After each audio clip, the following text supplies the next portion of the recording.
कोविड-19 infection. दोस्तों, इस एक इन्फेक्शन ने हम पिछले 1 साल से हम सबकी लाइफ ही बदल के रख दी है। आजकल कोविड-19 के केसेस फिर से बढ़ते जा रहे हैं। क्या आपको या आपके परिवार में से किसी को भी कोविड इन्फेक्शन हुई है? क्या आप भी परेशान हैं या सोच रहे हैं कि क्या करें?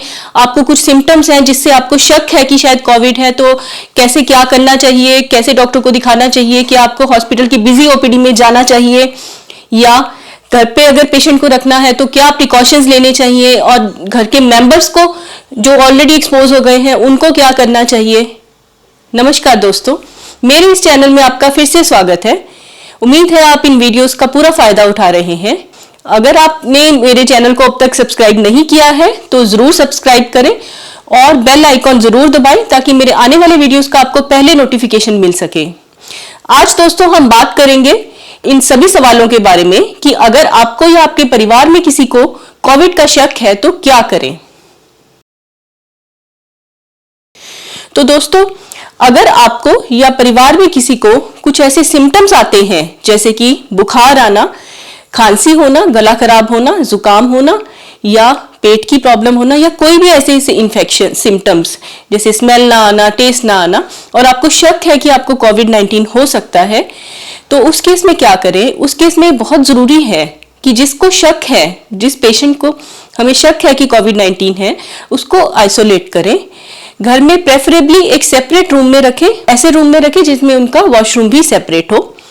और दूसरा, अगर आपको सिम्टम्स ज्यादा लगते हैं तो आपको डॉक्टर से जरूर मिलना चाहिए, पर डॉक्टर के पास जाने से पहले उनसे फोन पे अपॉइंटमेंट जरूर लें, उनको बता दें कि आपको कोविड-19 का शक है, ताकि डॉक्टर आपको एक सेपरेट एरिया में देख सके या अकॉर्डिंगली प्रिकॉशंस ले सके। और कभी भी जब डॉक्टर के पास लेके जाएं तो पब्लिक ट्रांसपोर्ट का इस्तेमाल नहीं करें, हमेशा अपने प्राइवेट व्हीकल में लेके जाएं।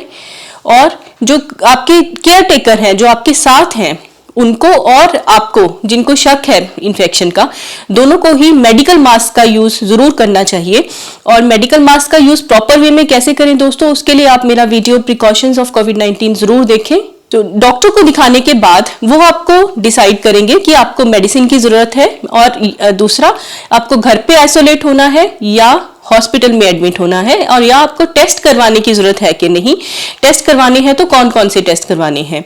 आमतौर पर दोस्तों, अगर इन्फेक्शन ज्यादा नहीं है, माइल्ड है, तो हम टेस्ट नहीं भी करवाते, बस पेशेंट को घर पे आइसोलेट कर सकते हैं। पर अगर सिम्टम्स ज्यादा है तो हम टेस्ट जरूर कराते हैं, और उन टेस्ट के बेसिस पे डिसाइड करते हैं कि इन्फेक्शन मॉडरेट है, सिवियर है, आपको हॉस्पिटल में एडमिट करने की जरूरत है कि नहीं। तो अगर आपको डॉक्टर ने बताया है कि नहीं, आपको घर पर ही रहना है, आपको हॉस्पिटल में एडमिशन की जरूरत नहीं है, तो उस केस में आपको क्या करना चाहिए। तो दोस्तों, अगर आपको घर पे ही आइसोलेशन की सलाह दी गई है तो ये ध्यान रखें कि आपको एक सेपरेट रूम में रहना है, आपका वॉशरूम भी सेपरेट होना चाहिए। दूसरा, अपनी हाइड्रेशन का ख्याल रखें, आप पेय पदार्थ ज्यादा से ज्यादा लेते रहें ताकि शरीर में पानी की कमी नहीं आए। तीसरा, अपनी दवाई का लगातार उपयोग करते रहें। और चौथा, अपनी ऑक्सीजन सैचुरेशन, जो कि एक पल्स ऑक्सीमीटर से हम नापते हैं, वो जरूर चेक करते रहें। और अगर ये ऑक्सीजन आपकी एक नॉर्मल लेवल से कम आ रही है, जनरली हम कहते हैं कि 92% से कम आ रही है, तो अपने डॉक्टर से संपर्क करें और प्रेफरेबली हॉस्पिटल में एडमिट हो जाएं। इसके अलावा अपने बाकी सिम्टम्स को भी मॉनिटर करते रहना जरूरी है। अगर आपको लगता है कि आपको सांस लेने में दिक्कत हो रही है, आपको उल्टियां आ रही हैं जो कि दवाई से नहीं रुक रही हैं, या आपकी ऑक्सीजन कम हो रही है, या आपका बुखार टूट नहीं रहा है, तो भी अपने डॉक्टर से दोबारा संपर्क करें और हॉस्पिटल में एडमिट हो जाएं। तो दोस्तों, अब बात करते हैं कि कोविड पॉजिटिव या कोविड सस्पेक्ट पेशेंट के केयर टेकर को क्या प्रिकॉशंस लेनी चाहिए। तो अगर आप किसी कोविड पॉजिटिव पेशेंट का ध्यान रख रहे हैं तो ये ध्यान रखें कि आपको हमेशा पेशेंट के पास जाने से पहले मास्क और डिस्पोजेबल ग्लव्स जरूर पहनने हैं। डिस्पोजेबल नॉन स्टेराइल ग्लव्स का बॉक्स आप घर पे रख सकते हैं, और पेशेंट को अगर कुछ पकड़ाने जा रहे हैं या पेशेंट से लेने जा रहे हैं तो मास्क का इस्तेमाल करें, मेडिकल मास्क पहने, मास्क को प्रॉपर वे से पहने और डिस्पोजेबल ग्लव्स पहन के जाएं। तो और अगर आप पेशेंट को खाना देने जा रहे हैं या उनके जूठे बर्तन लेने जा रहे हैं या गंदे कपड़े लेने जा रहे हैं तो डिस्पोजेबल ग्लव्स पहन के जाएं, और कपड़े और यूटेंसिल्स जो भी आप लेने जा रहे हैं उनको धोने के बाद वो ग्लव्स उतार के फेंक दें। इसके अलावा ये जरूरी है कि जो भी चीज आपको लेनी है या देनी है वो कमरे के बाहर से ही दें, दरवाजे से ही दें। कमरे के अंदर जितना हो सके कमरे के अंदर जाना अवॉइड करें।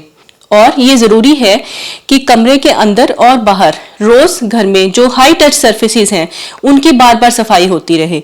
जो कमरे के अंदर है वो ज्यादातर, अगर पेशेंट को ज्यादा प्रॉब्लम्स नहीं है तो वो खुद भी कर सकते हैं।